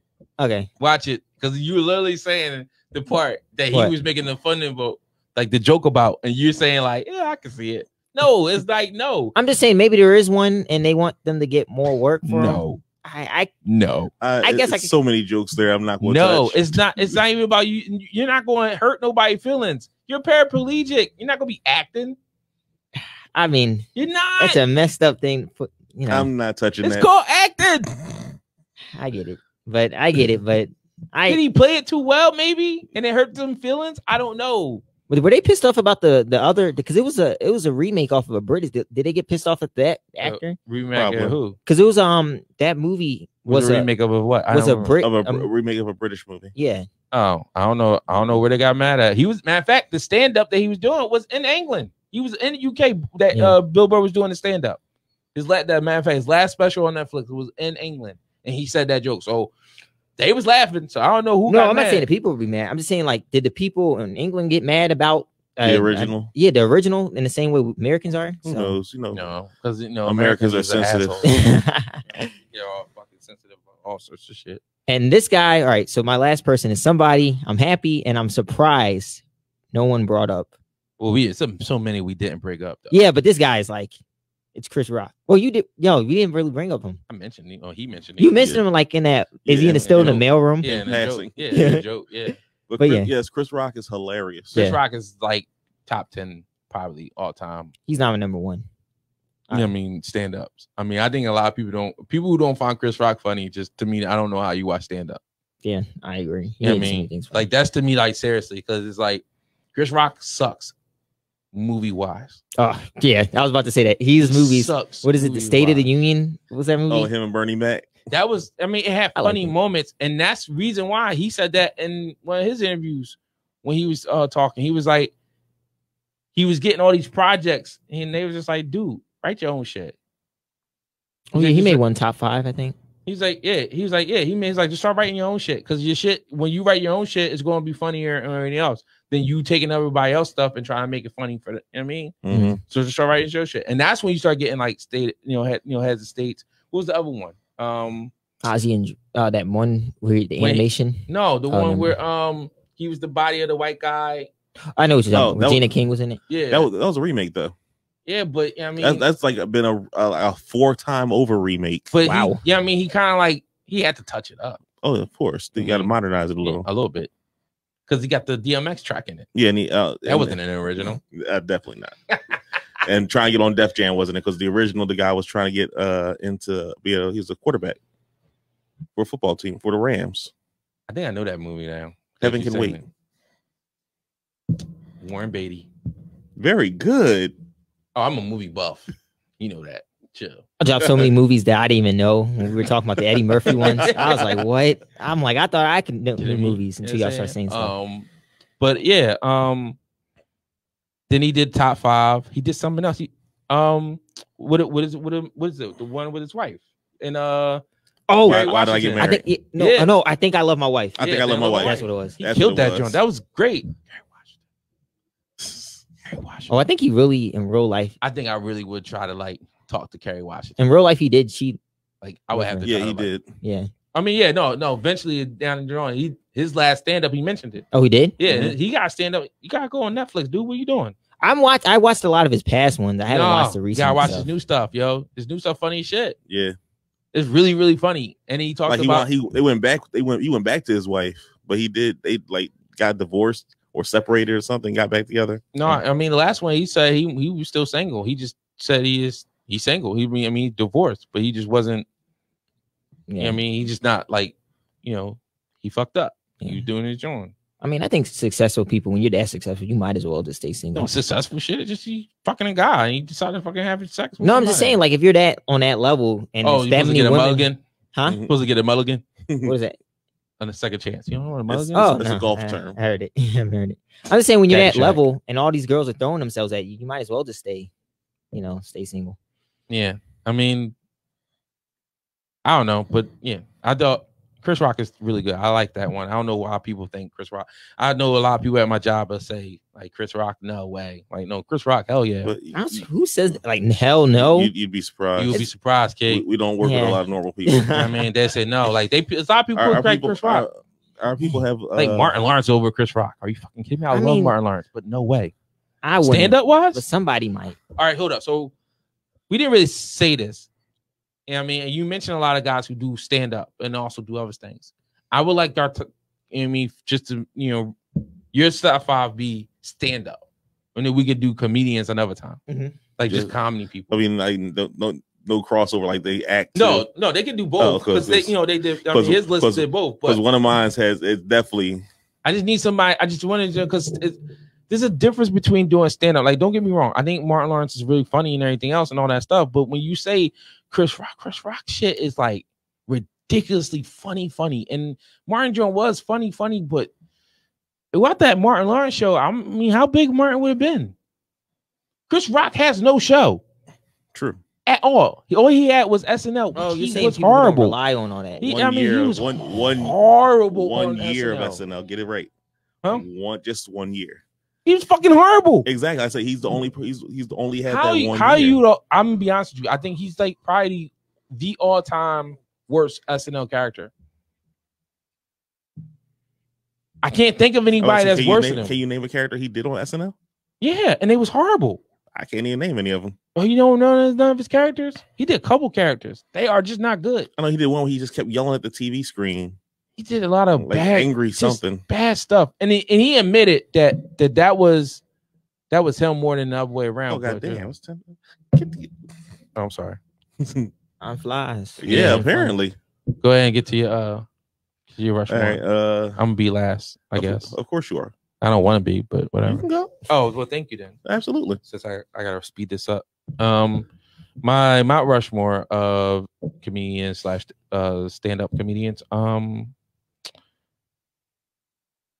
Eddie Murphy. Okay. Obviously. Richard Pryor.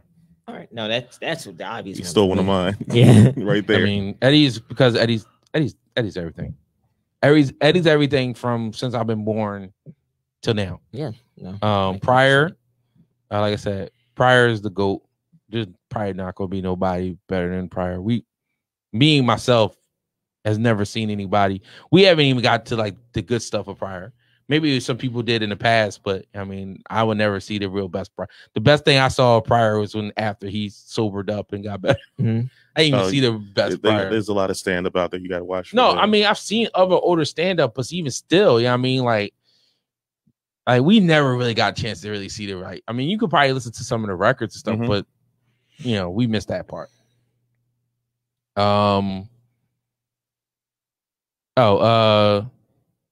I say this guy because he's to me he's funny, and that's George Carlin. I always put Carlin up there. Carlin is like my Pryor and Carlin is like my 1 and 2. They always been. They always my 1 and 2. I feel like mine now. I'm sorry, give man. him a deep cut. But I mean, George Carlin is just like he's funny. I remember when I first heard say his name, and I was like, "Holy shit! Let me check this guy out."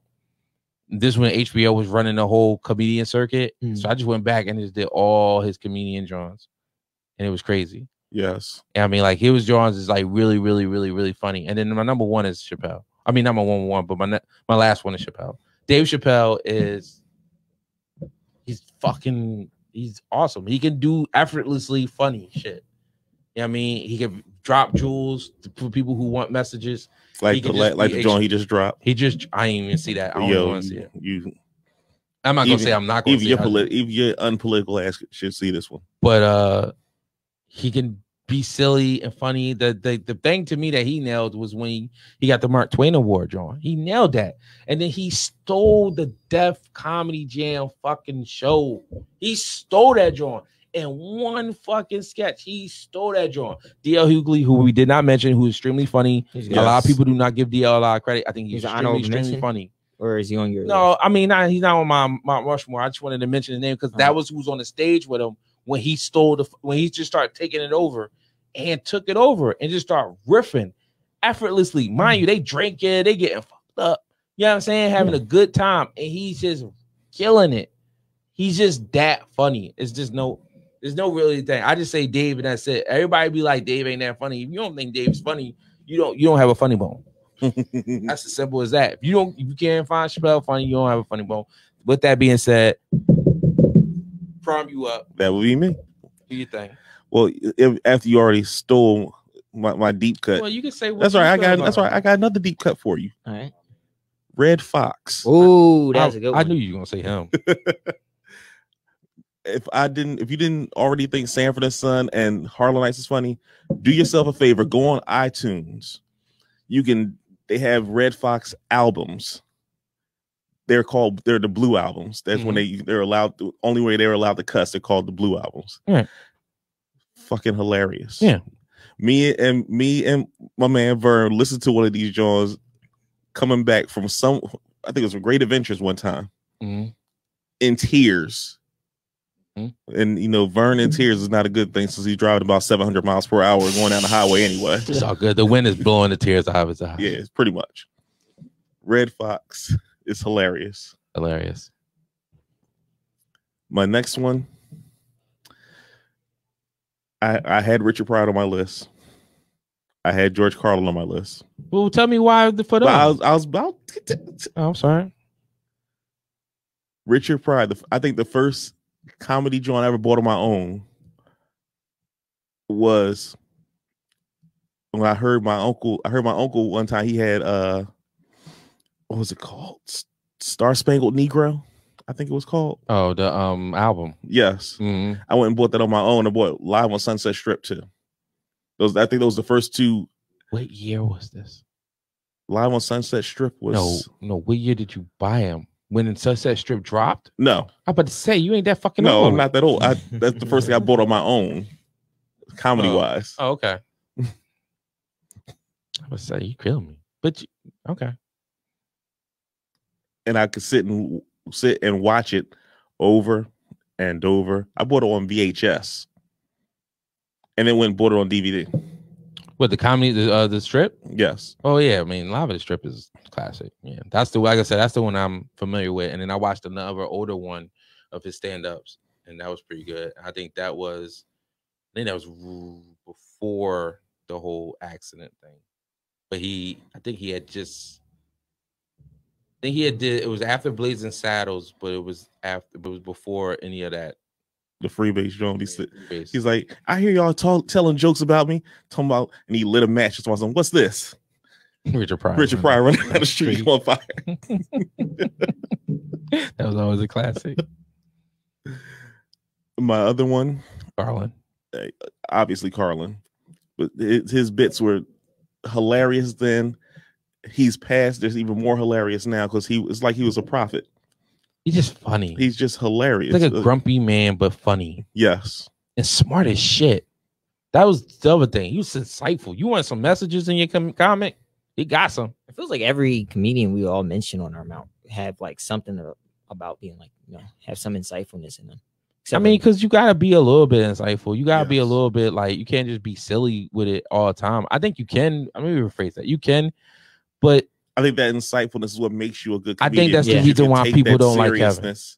Oh, because he doesn't do all that? Because he's not as deep. Yeah. Like you can he does it on purpose though. He wants to stay turn PG. it into I mean he's raunchy. He can be raunchy as he wants, and he is raunchy, but he doesn't have the messages, the little nuggets, the jewels dropping inside of him. Remember that whole like Oscar So White thing happened, and he was like one of the ones that showed up and did something. He showed up and he made a point of showing up. Because he's socially he's good, but I'm talking about as far as in his act and his stand-up.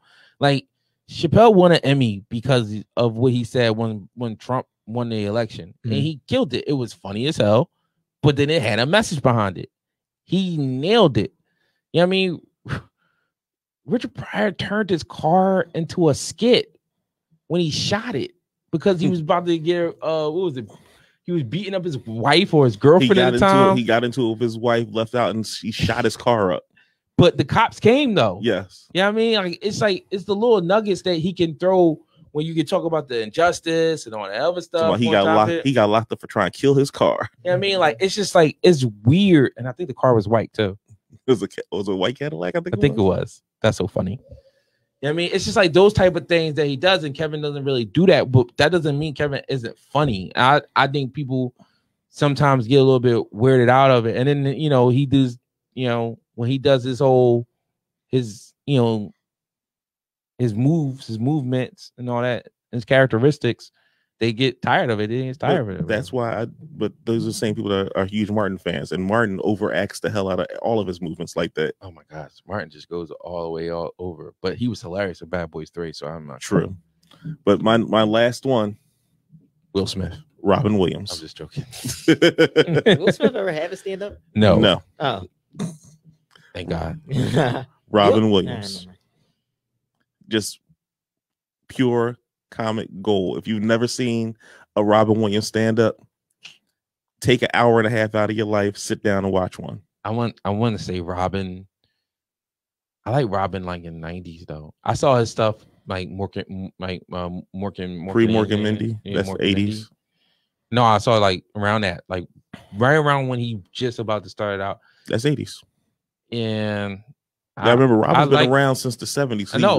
He wrote for Richard Pryor. Yeah, he was on his show and everything. But I don't know. I like the comic relief John. He was hilarious. With Crystal and Whoopi Goldberg. I went and saw him live. Where?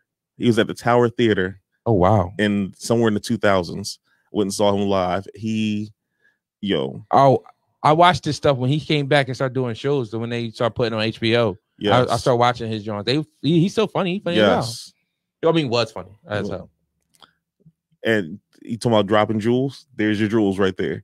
Not only did he talked about political stuff. Oh yeah. Talked about his mental health, which he had probably talked about addiction. He said he's the only person he knows that went to Seattle to get over his cocaine habit and then got a coffee addiction because his rehab was right next to a Starbucks.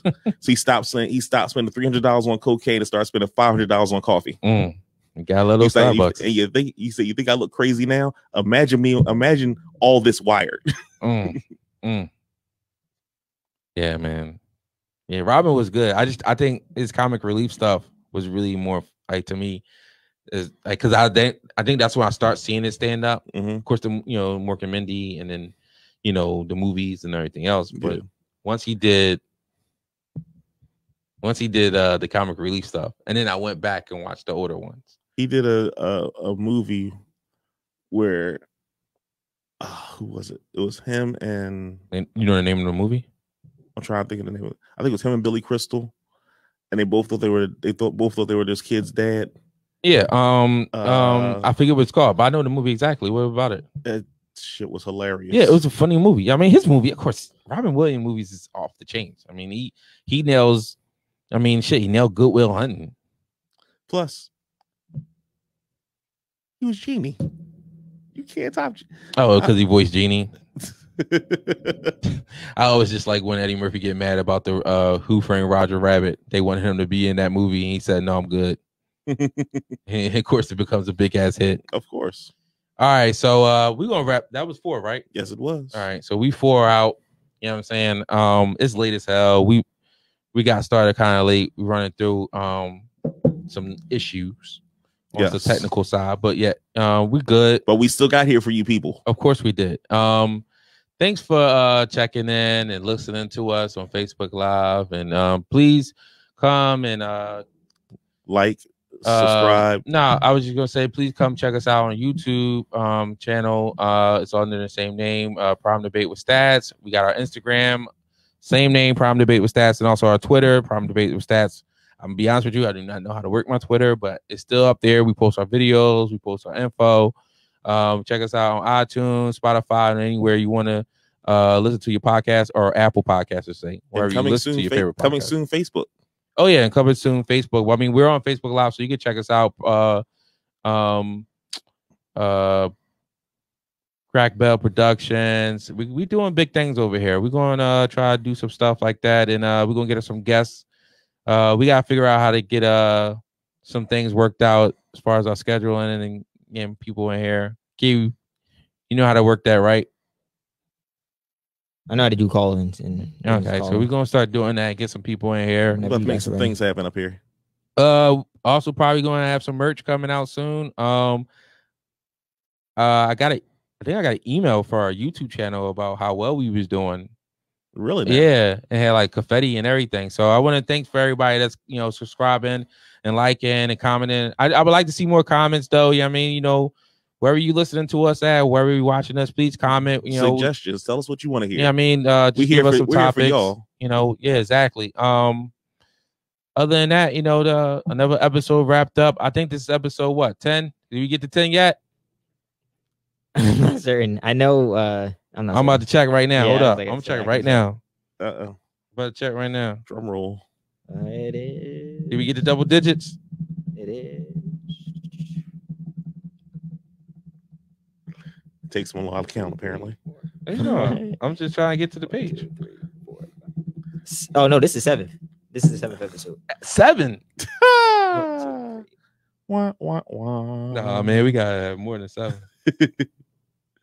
Or nah, I think. Wait, no, I'm all right. I might have messed up. I don't know. Remember, it's coupled with no video. So I'm on the podcast. I'm on the video. I mean, the actual audio part. We started in March, right? Yeah. Okay. Yeah. I don't know. They're messing up. Right? Yeah. You don't see it. You on the same thing I'm on. You see what I see. Yeah, the ones like politics, and I'm like, I could have swore we did one before this. Hold up. Let's see. No, man. Dang. Hey, where's the rest of our shows? Here, I can find on another thing. This is episode.